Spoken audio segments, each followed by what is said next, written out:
So, meine Ladies and gentlemen, meine Damen. The 6th European Forum here at the Diplomatic Academy in Vienna. It's a great pleasure to have you here in a period that certainly really is apt to get a specific name. And we tried to use this notion of Zeitenwende. Thank you for your coming, and I'm sure you will not be disappointed because we tried to get speakers that really can bring us information about the situation as it is, as it used to be, and we also hope that we will get some information and some ideas how it will develop in the future. And insofar, it is my really great pleasure, foremost, to welcome our speakers, and I want to start with our minister. It's a great, great pleasure to have Klaudia, Minister of Defense of Austria, as our first speaker and opening speaker.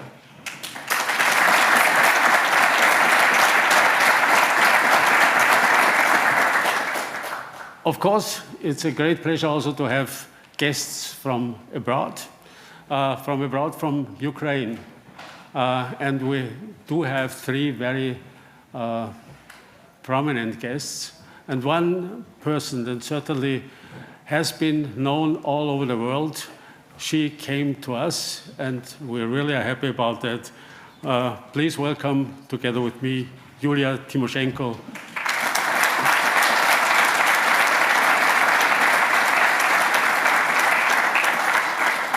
I also want, I used to call him Mr. Foreign Policy because he was foreign minister for 3 times. Boris Tarashuk, heartily welcome to you.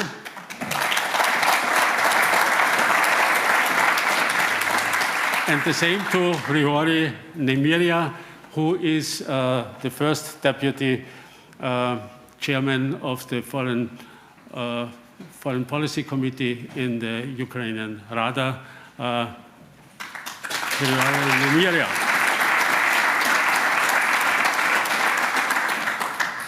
Ich setze in deutsche Sprache fort. Es ist für mich.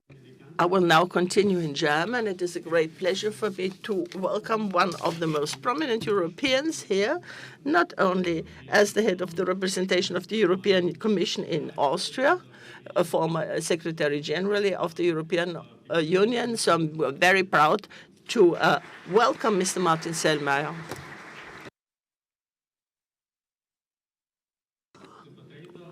Right beside him, we see the representative, the head of engagement section, public diplomacy division of NATO, a gentleman whom I've known for more than 30 years, Mr. Nicola De Santis.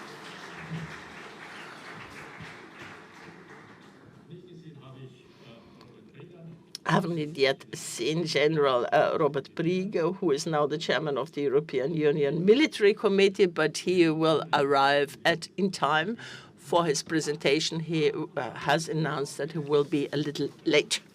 This brings us to concrete program. We have divided it into several sections. The first part is composed of personalities who have served in very responsible positions in Europe, and so they are able to give us an assessment of the situation from their position. In a second part, after lunch, we will also have a think tank panel where we will try, in a very flexible format, to design ideas, to develop ideas, to discuss them, ideas that are significant for us. The moderator will be Velina Chakarova, the director of the Austrian Institute of European and Security Policy, and therefore would like to welcome the speakers of the afternoon session, Mr. Roland Freudenstein, Klopsek, Brussels, Mr. Peter Hefele, Policy Director at the Wilfried's Martens Center, Céline Manger of the Institut de Recherche Stratégique de l'École Militaire, and Mr. Jamie Shea, NATO forever, you might call him. Welcome, Mr. Shea.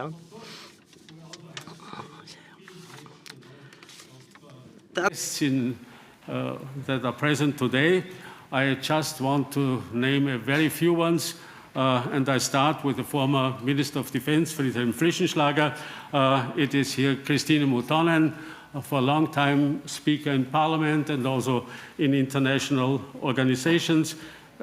She is also our Vice President in the Institute. I do not see Peter Fichtenbauer, but of course we also have a list of ambassadors. As far as I've seen, it is the French ambassador Gilles Pecot. It is Peter Mišik from Slovakia, Vadim Kovalevsky from Ukraine, Pajula Merle from Estonia, and Magdi El-Nur from Sudan, and many others also from Morocco. I do not want to go further on because this would last too long. I just want to welcome all of you, and especially all the people who are not named by, or are not personally named. So far, welcome, and we'll try to start immediately because time is very short, and we will try, to bring our program in the time we have planned.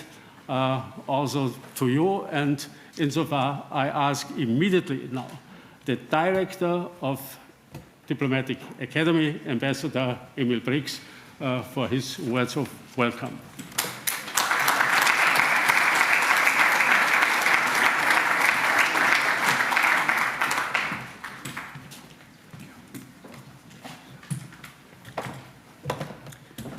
Good morning, Madam Minister, Excellencies, ladies and gentlemen, dear Walter, 3 ministers of defense in one room, 2 former and 1 present, tells you a story about what our situation is actually in Europe. We're talking about security and talking about foreign policy in a different way since 21st of February. And secondly, at this place, Diplomatic Academy, we have become used to talk about the Ukraine on a daily basis, not only with our think tanks, but also with our students and with our international contacts. And let me say, when we discuss this here, we are not as lucky as hopefully you are with this European Forum, because the questions I get from our students is always, what will be the role of all those institutions which promised us to bring peace and reconciliation to Europe? What is the role of the OSCE? What will be the role of the OSCE in this? Even the question, what is the significance of the European Union in defense and security issues in Europe? And finally, what is the role of the individual member states in European security issues? And this concerns also my own country, our own country, Austria, where we have to lead these sort of discussions. So you see, listening to my students is maybe helpful to ask the right questions. The answers we have politically to discuss. We have to discuss them also in other aspects. I'm very happy that my friend Werner Fasslabend already on a regular basis is organizing this sort of European Forum. And I'm happy that Vienna again is somehow in the middle between East and West. We are a Central European country, and I tell my Austrians always, do you remember, a bit more than 100 years ago, Western Ukraine and Lower Austria were under the same ruler. under the same government. That's forgotten in our country. It's part of the story about European security. But here I stop. I'm just saying welcome to all of you, and I wish you a fruitful discussion today. Welcome.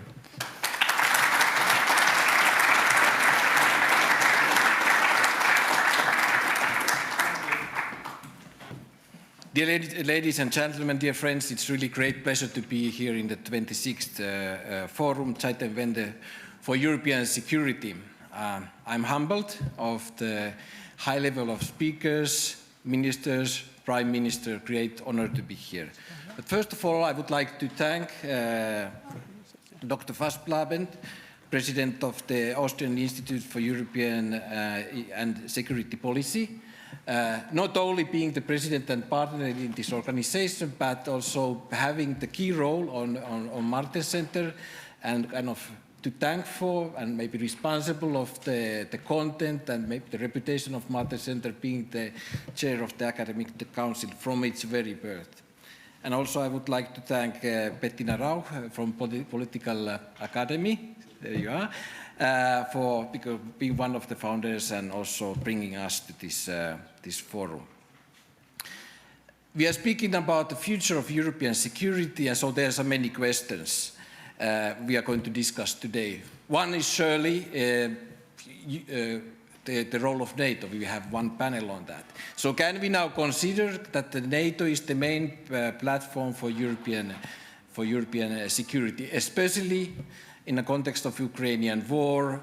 We have seen the renaissance of NATO, and especially I would say as NATO is having two new members, Sweden and Finland, will have a strong focus on the organization. And the second question is, of course, where does it leave the European Union, European context?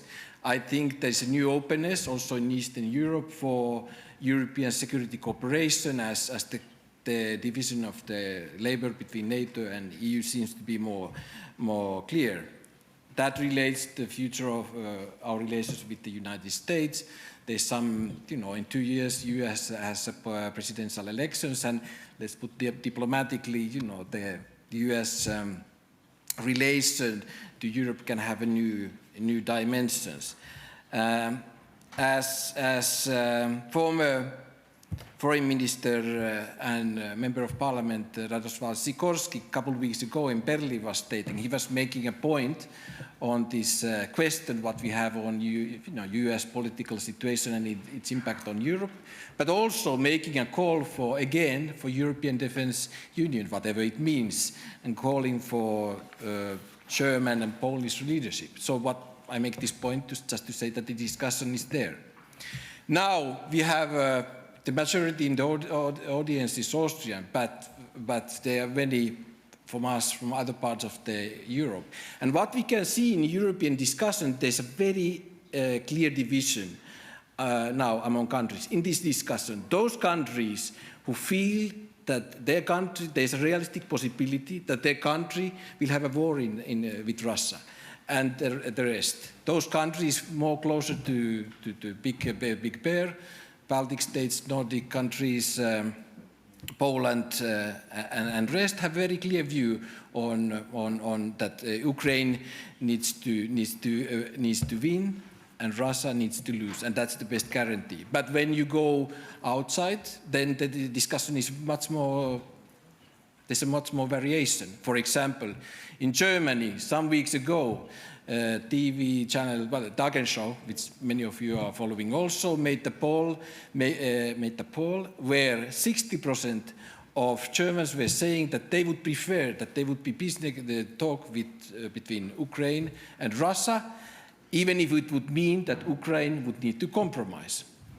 And that takes the final two questions from my side, is that the question of civic defense, the European defense culture, because before the war, when Europeans were asked in the polling, would you defend your country?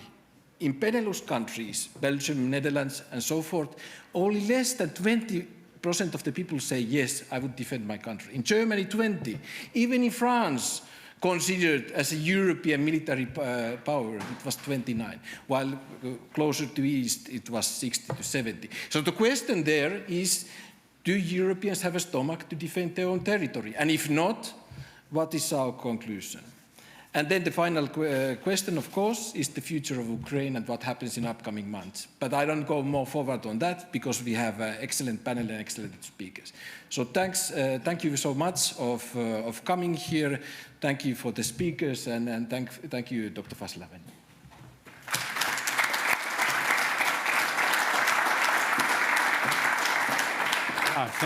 Thank you very much for your words, for your kind words. And now I ask Bettina Rausch, the President of Political Academy, to say a few words of welcome.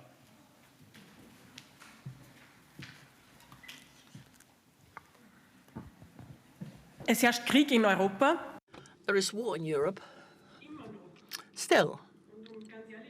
And to be honest, and I think you will agree with me, I would have never expected in my life to experience war in Europe in the 21st century. A European country being occupied and bombed. So it's a great honor for me, ladies and gentlemen, on behalf of the Political Academy of the Austrian People's Party, a cooperation partner of the European Forum. I would like to welcome you to the 26th European Forum here in Vienna. It's interesting that last year we talked, of course, from a quite different situation, but now it's become matter of fact in a way to view security policy as a constant topic. The special operation of Vladimir Putin, which of course is a war of invasion, causes is an outrage and causes immense suffering for the people in Ukraine. It's a military conflict, it's an economic conflict. And there's another conflict that we have to emphasize. We're living in a war between cultures and political systems. This has already been mentioned.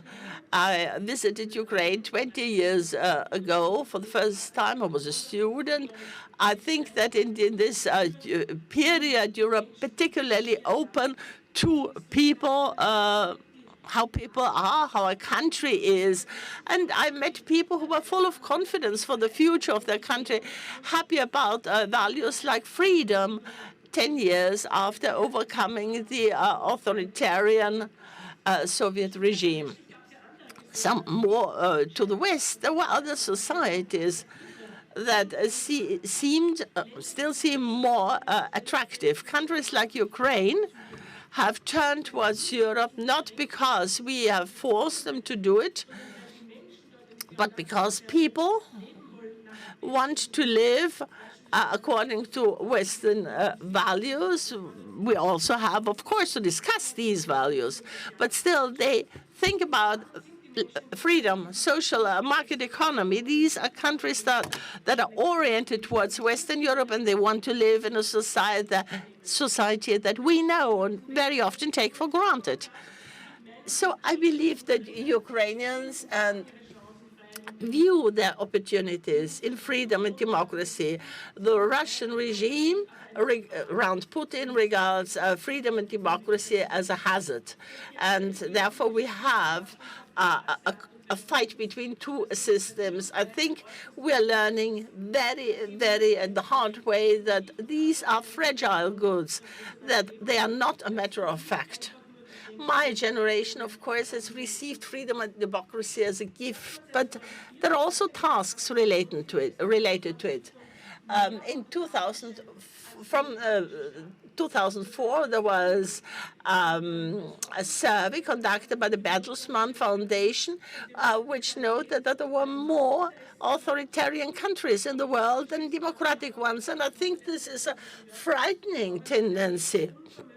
This very often, I think, may be linked to the fact that democratic systems very often are unable to establish a broad consensus. I've experienced it myself.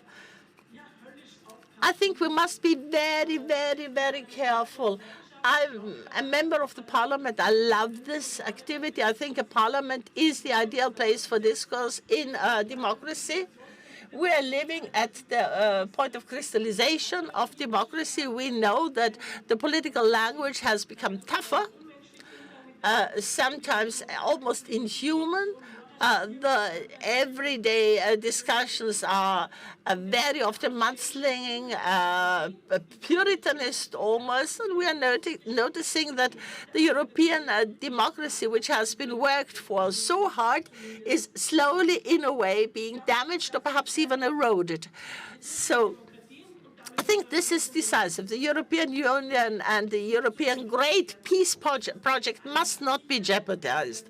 This concerns all of us. Security, and Minister Tanner will speak about it. Security does not only mean military security, but also social security, security of supply, and the security to be able to live in a free and democratic system, to live freedom, justice, every day, to live these values. I think this concerns all of us, and I think that we all, each of us, must be multipliers of these values. This is a task that we have to continue in the institutions where we're active. This brings me to the end of my presentation. I would like to thank Ambassador Brix. I'm very happy to be here today, as always. Very quickly after the outbreak of war in Ukraine, we had a discussion here in this building where we discussed the historic links between Ukraine and Austria and within the continent. I think this was very interesting for young people to learn about this. So thank you once more for being here today and having invited me. Thank you, Werner Fasslabend, for your assistance through IS. You've really built a great institute, and you're very much in the spotlight in the security discussion. Operation we have and that we can also show today. Vielen herzlichen Dank. Ich wünsche uns einen gelungenen Tag gemeinsam. Thank you very much. I'm looking forward to a productive and fertile discussion today.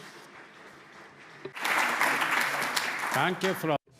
Thank you very much, Member of Parliament Bettina Rausch. When you said that you thank you for building the institute, but I have to pass on this thanks to the Minister of Defense, Mrs. Tanner, because the Secretary General of her ministry made essential contributions to the rise of the institution. This institute, we're very happy that he is here with us today.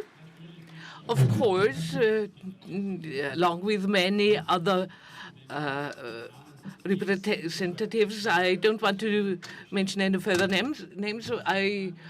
I'm pleased to announce you that Minister Klaudia Tanner will give the opening address of this European Forum.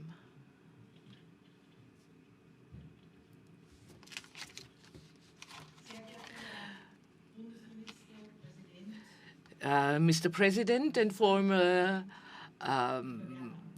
Minister of Defense, dear Werner, dear Ministers, and of course, Julia Timoshchenko, Secretary General Kamal, Excellencies, ladies and gentlemen.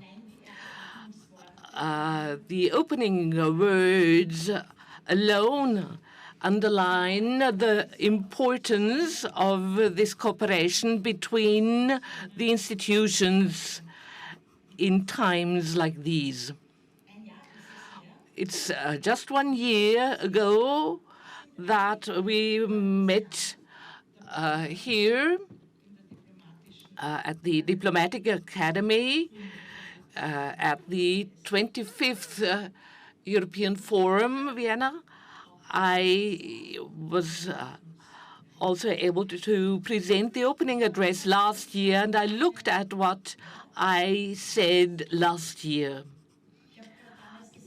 Then I said, there's one thing is a fact: the security situation in Europe is going to deteriorate in the coming years, and the challenges will increase. This is illustrated by the risk assessment and scenarios such as terrorism, cyber attacks, regional conflicts, natural disasters, blackouts, and pandemics. Those were my words last year. And just a few months later, on 24th of February 22, with the attack of Putin on Ukraine, we see a rupture, or more aptly a Zeitenwende, a caesura in European history, especially for European and Austrian security policy. The war in Ukraine is shocking us day by day, and it, as aptly said by President Rausch, has been unimaginable that a war returned to Europe, that peace is not a matter of course anymore. This is something that we are going to hear about from many excellent speakers. We have to learn lessons from that. One lesson that we need to draw is that conventional warfare is still a reality. And this also means that military defense, which is our core task, the core task of the Austrian army. Also, many other countries, Sweden, Finland, and Denmark, illustrate that security architecture is changing or is going to change. But what we also see, ladies and gentlemen, is that other means such as cyber attacks, disinformation campaigns, economic means of pressure are parts of waging war. So for us, as the Austrian army, this means that we need to position us on a broad basis in order to defend our country.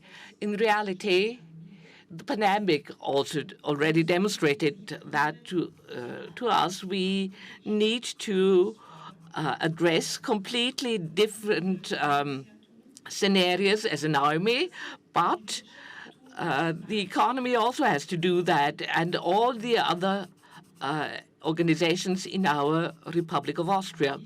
Pandemics, regional wars, conflicts, natural disasters, which we had to experience in the recent past, cyber attacks, terrorism, blackouts. We are talking about things that in reality we thought unthinkable quite recently. Nevertheless, much of it became a bitter reality, or at least more likely.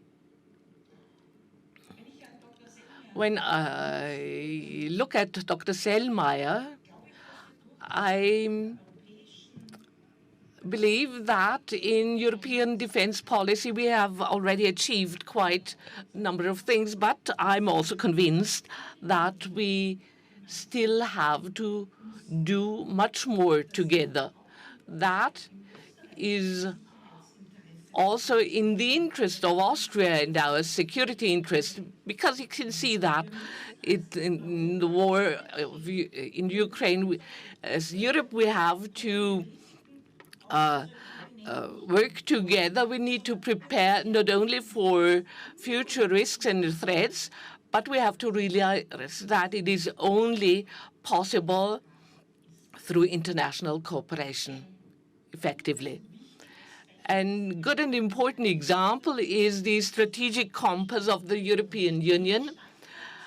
Also, we Austrians are contributing to it within the framework of a constitutional framework.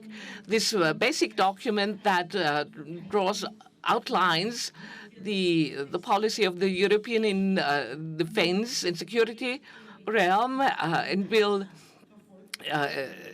give rise to a list of priorities and objectives that need to be pursued in order to combat threats. This is also the objective of the four main areas of resilience partnership investments. This strategic compass aims at averting hybrid threats and foreign interference. This compass is to ensure that crises are identified early on and contribute to a strategic vision of the European defense policy. There is a 360-degree threat analysis for that purpose, and we, Austria, support the approach together with the other countries that is 360-degree threat analysis is to be updated regularly so that updated findings are also reflected in the strategies. But what is necessary is that this strategic compass becomes one thing, a clearly understandable and politically binding document, because only then it makes sense if we want to achieve that the European Union is able to be resilient vis-à-vis all challenges. Austria is something special within the framework of the European Union. And the topic of neutrality has been discussed again and again since the 24th of February. You know that we have special framework conditions in Austria, but I want to refer to General Brix and quote what he said. That is, the Austrian military has learned to constructively deal with neutrality, regardless of this status. It has engaged in numerous partnerships and cooperation projects. We have a military neutrality, but politically speaking, we are, of course, a partner of the Western community of values, and I think that we cannot stress that often enough. I also mentioned that last year. We cannot say it often enough. As Austrians, we contribute to missions within the Partnership for Peace and other missions, make an important contribution to international and European defense policy. And I'm very happy that it was only the day before yesterday that the foreign missions of the Austrian army have been extended until the end of 2023. Thus, we take over a responsible role, making a contribution to a stable security policy. These missions are important pillars for maintaining peace, which eventually serves our own security, the security of our own country. Security doesn't come for free. And finally, I'm looking at Mr. Kabanak. Finally, we achieved what we can call an end to the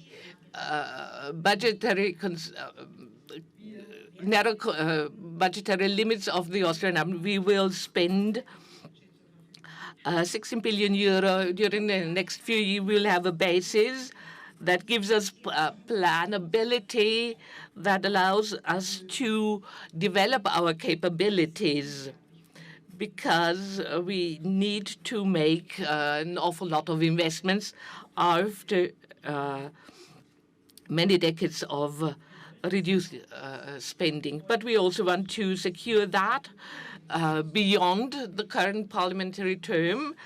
And in the Council of Ministers, we already adopted a bill on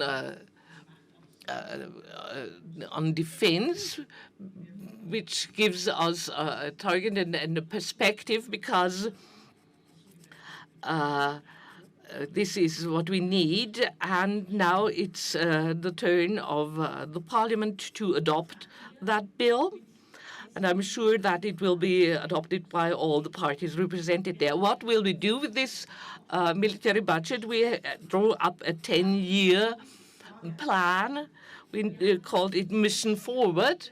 We have focal areas for investments in 3 areas: mobility of the military, procurement of armaments, and autarky, in order to strengthen defense capabilities. The improved mobility of forces, we will purchase new vehicles. The Pandur tank is produced in Austria, so this is also important for our economy. We also need to build and modernize transport capabilities and helicopter fleets. The Austrian army doesn't need to be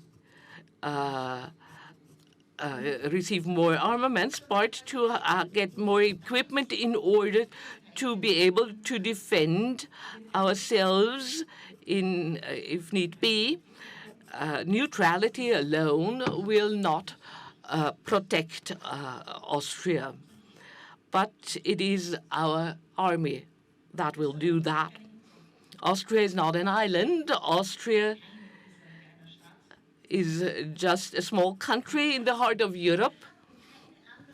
We do not have any alternative to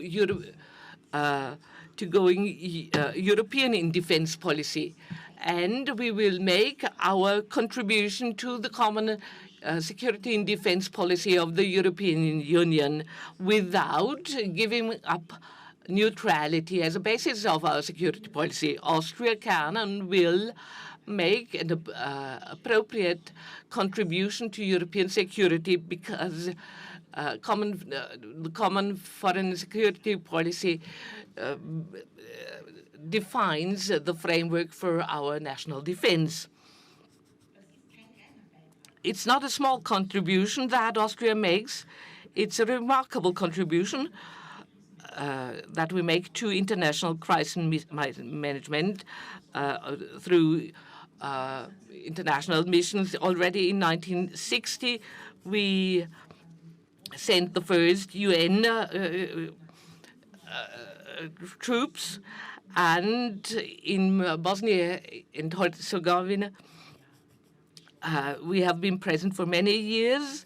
In Kosovo, our soldiers have been active since 1990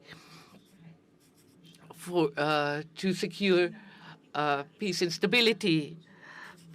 Today, more than 800 soldiers are on foreign missions, with main focus on the Western Balkans. Since last year, we have implemented the West Balkan strategy of the EU, which also includes cooperation projects in order to stabilize the region and integrate it into the European security and defense policy. Ladies and gentlemen, what we need is a strong Europe. What we need is an even closer cooperation in security issues, a closing of ranks in security issues, as we are doing in the case of Ukraine. We need a Europe that protects the citizens and their livelihoods, and therefore we will also make our military contributions to the security policy of the European Union at a high level. 26 years, Mr. President, the Austrian Institute for European Security Policy has been discussing key issues of European crisis management. It's really tangible how this institute has become an active network with an incredible team of experts, which is very important in times of Zeitenwende. The scientific, military, social institutions, media, international organizations need to be brought together. This year, something special has been achieved. When you look at the list of speakers, I'm convinced that today's event will provide many constructive ideas, and many of the questions that you raised may even be solved a little bit, because there is a lot at stake. It is our future, and peace on our continent is at stake. Thank you very much.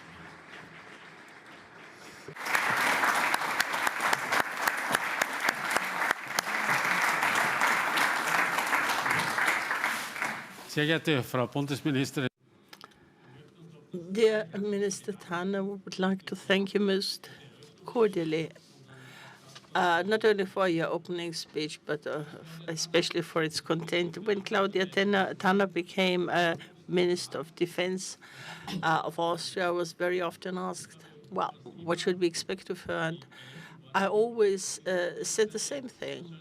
Well, she's a personality who identifies very strongly with military defense of Austria. She's a woman who knows what she wants, and she is only a person with a forceful personality, and she has succeeded. She had really had a success with the Austria, with the defense budget, because this is something that Austria needs very, very urgently. Thank you very much for this, and I wish you a great deal of success in the future.